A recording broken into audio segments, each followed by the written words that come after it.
егер де сізде қолыңыздан келетін болса, онда қиылуыңызға болады. Просто ойлағаныңыздай болмауы мүмкін да. Мен басында сондай болды, потом кішкене өскеннен кейін осындай нормально образдар жүрді. Мен кекіл қидым, еще бүйтіп қазір шығып жатыр ғой, каскадты өзі қияды.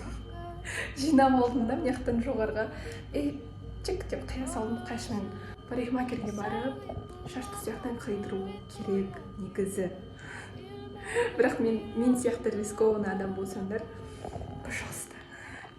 Свет бар жаққа келдім, а то ванная комнатада менде чоң. Біріншіден бастырамын ұзын шашты и кекіл. Міне қысқа болып қидырған кекілім.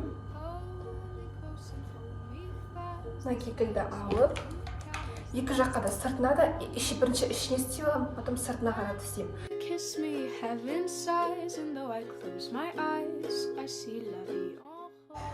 Міне ішіне істеп алдым. Ішіне істегенде просто объем болады, бүйтіп тұрады. Ал сыртына істесем, сыртына қарай бүйтіп шығып тұрады.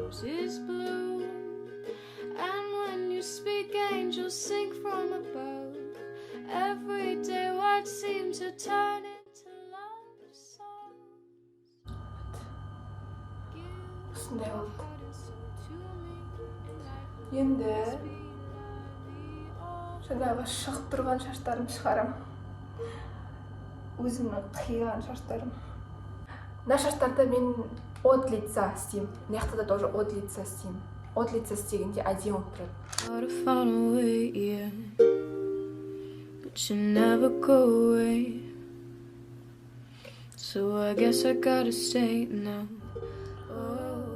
Осындай болып шықты. Мына жерде болса ұзын шашқа қоямын ғой. Енді келесі шаштарым шығарам. Яқтан бүйтіп жаймен шығарып істеймін. Қайырып, кішкентай шаш сияқты. Мына шаштар сияқты тоже қайырып жеп істеймін.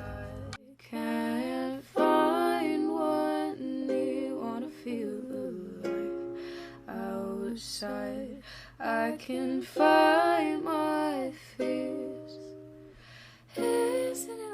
Негізі бірінші істемес бұрын май жағып алсаңыздар болады, чтобы фен қатты зиян тигізбес үшін.